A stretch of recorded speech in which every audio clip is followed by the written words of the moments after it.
আজই আজব কাহিনীকে সাবস্ক্রাইব করে পাশের বেল আইকনে ক্লিক করুন আমাদের ভিডিও সবার প্রথমে পাওয়ার জন্য। সর্বে ভবন্তু সুখিনঃ, সর্বে সন্তু নিরাময়া, সর্বে ভদ্রাণি পশ্যন্তু, মা কস্মিত দুঃখভাগ্য ভবতে। সনাতন ধর্ম শান্তি, মিত্রতা ও নারী জাতির সম্মান করা ও বিশ্ব কল্যাণের কথা বলে। সনাতন ধর্ম কখনোই কাউকে জোর জবস্তি করে না, কাউকে ভয় দেখিয়ে বা কোনো সুবিধার লোভ দেখিয়ে ধর্ম পরিবর্তন করায় না, কারোর ধার্মিক স্থল ভাঙে না বা কখনো দাঙ্গা করে না।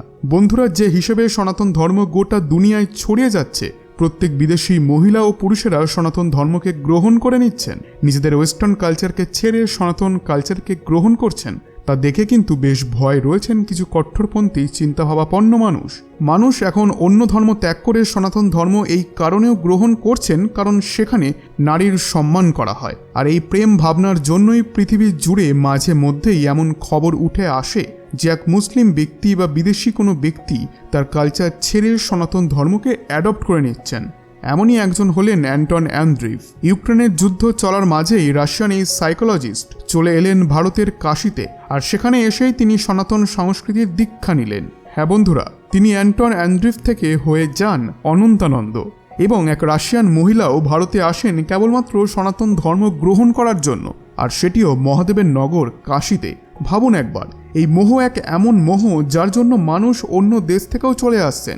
এই দুজনের পরিচয় কি, তারা কিভাবে গ্রহণ করলেন সনাতন ধর্ম, সম্পূর্ণ বৃত্তান্ত আমরা জানবো আজকের এই ভিডিওতে।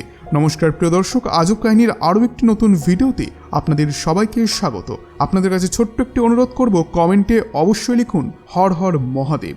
বন্ধুরা, যেখানে ইউক্রেন ও রাশিয়ার মধ্যে যুদ্ধ এখনও কন্টিনিউ চলছে, সেখানে রাশিয়ার সেন্ট পিটারবার্গে বসবাসকারী সাইকোলজিস্ট ডক্টর অ্যান্টন অ্যান্ড্রিভ সনাতন ধর্ম গ্রহণ করার জন্য বিমান পথে ভারতের কাশীতে আসেন এবং সনাতন রিচুয়াল মেনে দেবীর তান্ত্রিক দীক্ষাও প্রাপ্ত করেন। তারপর তিনি নিজের নতুন নামকরণও করেন। রাশিয়ান এই ডক্টর বেনারসের শিবালাস্থিত ভাগ্য চেতনা পীঠমে সম্পূর্ণ বিধি বিধান পালন করে এই পুজো করেন, যেমনটা আপনি আপনার স্ক্রিনে দেখতে পাচ্ছেন। ধর্মনগরী বেনারসে হাজার হাজার কিলোমিটার দূর পথ অতিক্রম করে বিদেশি মানুষেরা এখানে এসে প্রায়শই এখানকার সংস্কৃতি ও ধর্ম দ্বারা প্রভাবিত হয়ে যান। ওই বিদেশি অতিথিদের মধ্যে রাশিয়ান নাগরিক অ্যান্টন অ্যান্ড্রিভও রয়েছেন, যিনি বিগত কিছু সময় ধরে বেনারসেই বাস করছেন। পেশায় তিনি একজন সাইকোলজিস্ট। রাশিয়াতে তার একটি ক্লিনিকও আছে, কিন্তু জীবনে তিনি শান্তি পাচ্ছিলেন না। তখনই তিনি ভারতের বেনারসের খোঁজ পান। এই জন্য রাশিয়া থেকে সোজা চলে আসেন বেনারসে, যেখানে ভাগ্য চেতনা পীঠমে এসে তিনি সনাতন ধর্মের ব্যাপারে জানছিলেন এবং লাইফ টিচিং শিখছিলেন। এরপরেই তিনি নিজেকে সনাতন ধর্মের সাথে আরও ভালোভাবে কানেক্ট করার জন্য সেখানেই গ্রহণ করেন সনাতন ধর্ম, যার পর তাকে সম্পূর্ণ পুজো পাঠ ও বিধি বিধান মেনে অগ্নি সাক্ষী রেখে দীক্ষা দেওয়ানো হয়। আপনি শুনলে চমকে যাবেন। এরপর অ্যান্টিনো বলেন যে সনাতন ধর্ম গ্রহণ করার পর থেকেই আমি এক আলাদা শান্তি অনুভব করছি, মনে হচ্ছে যেন আমার মাথার ওপর থেকে কোনো বড় প্রেশার হালকা হলো। এরপর অ্যান্টিনো তার নামও বদলে ফেলেন এবং নতুন নাম রাখেন অনন্তানন্দনাথ। চেতনা পীঠমের মুখ্য গুরু আশাপতি ত্রিপাঠীজি জানিয়েছেন যে কিছু সময় ধরে রাশিয়া ও ইউক্রেনের মানুষদের মধ্যে সনাতন দীক্ষা নেওয়ার সংখ্যা বেশ বৃদ্ধি পেয়েছে।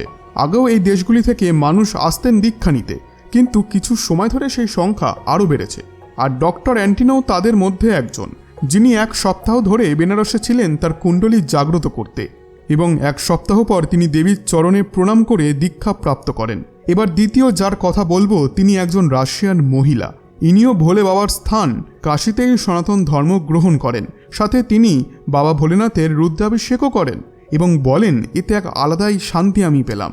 লালপাড় শাড়ি পরে এবং মাথায় চন্দনের লেপ লাগিয়ে তিনি দেবীর পুজো করেন। বাবা বিশ্বনাথের শহর কাশী বেনারস, যেখানে দেশ বিদেশ থেকে প্রচুর মানুষ আসেন মনে একটি আকাঙ্ক্ষা নিয়ে, এবং তা হল শান্তি। এইভাবে শান্তির খোঁজ করতে করতেই রাশিয়ান মহিলা নিজের জন্মদিনের দিন তন্ত্র পুজোর দীক্ষা নিয়ে সনাতন ধর্ম গ্রহণ করেন এবং তার নাম ইঙ্গা থেকে ইঙ্গ নন্দময়ী হয়ে যায়।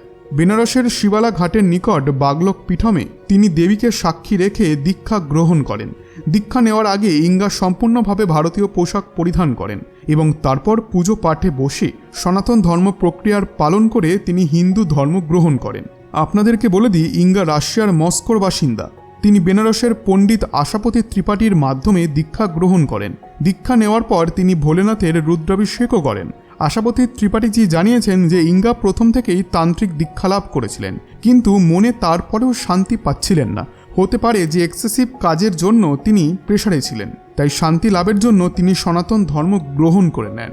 আর তা গ্রহণ করার পরে তিনি এও প্রার্থনা করেন যেন পৃথিবীতে শান্তি বজায় থাকে এবং আজ যে দেশ লড়াই করছে ভবিষ্যতে তারা যেন নিজেদের মধ্যে সবকিছু ঠিক করে নেয়। বন্ধুরা, আশা করছি আজকের এই ভিডিওটি আপনাদের ভালো লেগেছে। ভিডিওটি ভালো লেগে থাকলে ভিডিওটিতে অবশ্যই একটি লাইক এবং চ্যানেলটিকে আজই সাবস্ক্রাইব করে নিন। ধন্যবাদ।